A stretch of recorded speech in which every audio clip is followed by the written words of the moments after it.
तो आज black and white में हम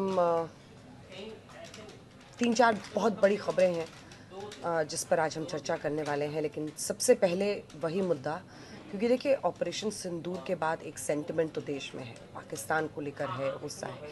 लेकिन ऐसा नहीं है कि ऑपरेशन सिंदूर के पहले परिस्थितियां बहुत अच्छी थी और हम ये नहीं जानते थे कि वहाँ पर लश्कर तैयबा, वहाँ पर जैश ए मोहम्मद जैसे आतंकी संगठन हैं, उनके बाकायदा हेड क्वार्टर्स हैं बहावलपुर मुरीद के में। ऐसा नहीं, हम नहीं जानते थे। हम ये भी जानते रहे हैं अब तो कई सालों तक, दशकों से, कि पाकिस्तान ने ही कसाब, अब इससे बड़ा आपको सबूत क्या चाहिए। कसाब जैसे जिंदा आतंकी को हमने पकड़ा था कि वो पाकिस्तान आतंकी बनाता है, आतंकियों को ट्रेन करता है और आतंकी इंडिया में अनलीश करता है। बावजूद इसके ये जो एक फिल्म इंडस्ट्री में, हमारी फिल्म इंडस्ट्री में एक फैसिनेशन है, एक आकर्षण है पाकिस्तान के एक्टर्स को लेकर, वो लोगों को हजम नहीं हो रही है, उस पर लोगों का गुस्सा निकल रहा है। और लोग ये पूछ रहे हैं कि पाकिस्तानियों का दिल जीतना इतना ज़रूरी है कि आप उसके लिए पाकिस्तान के एक्ट्रेस को, और ये दलजीत दोसांझ की जो नई फिल्म है, वो खैर भारत में तो रिलीज़ नहीं हो रही है, वैसे हो भी नहीं सकती, लेकिन बाकी जगहों पर रिलीज़ हो रही है और वो कई जगहों पर प्रमोट भी कर रहे हैं फिल्म को। अब उसमें ये प्रश्न पूछा जा रहा है कि आप, इस पर उनका जवाब है कि फरवरी के पहले शूट हुआ था। लेकिन अब तो दशकों से हम जान रहे हैं कि पाकिस्तान आतंकियों को ट्रेन करके भारत में भेजता है।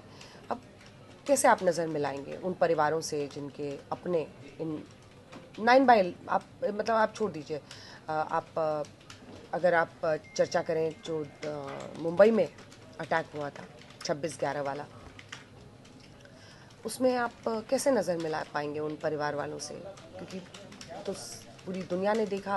आमिर कसाब बता रहा था पाकिस्तानी आतंकी उन्होंने भेजा था। ऑपरेशन सिंदूर में आपने देखा कि कैसे पाकिस्तानी आतंकियों ने ये सब कुछ किया है।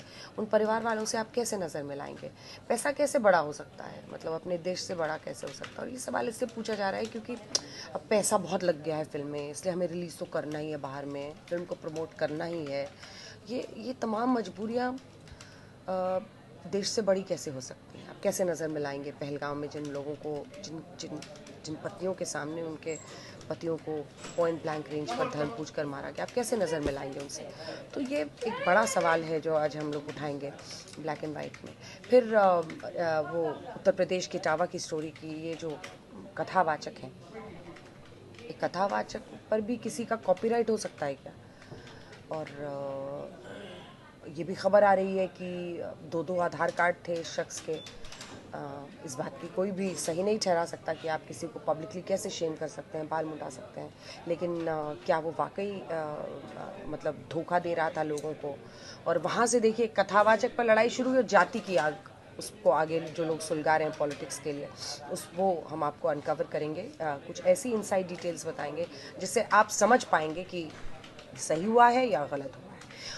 इसके बाद जो शायद ऐसी खबर है जिसकी देश में उतनी चर्चा नहीं हो रही है, लेकिन हम ब्लैक एंड वाइट में ये रखना चाहते हैं क्योंकि एक जो ये जो ममदानी जो खड़े हुए हैं जो मेयर बनने के लिए न्यूयॉर्क सिटी में, सबसे बड़े शहर में अमेरिका में, वो ममदानी की जो भारत विरोधी सोच है।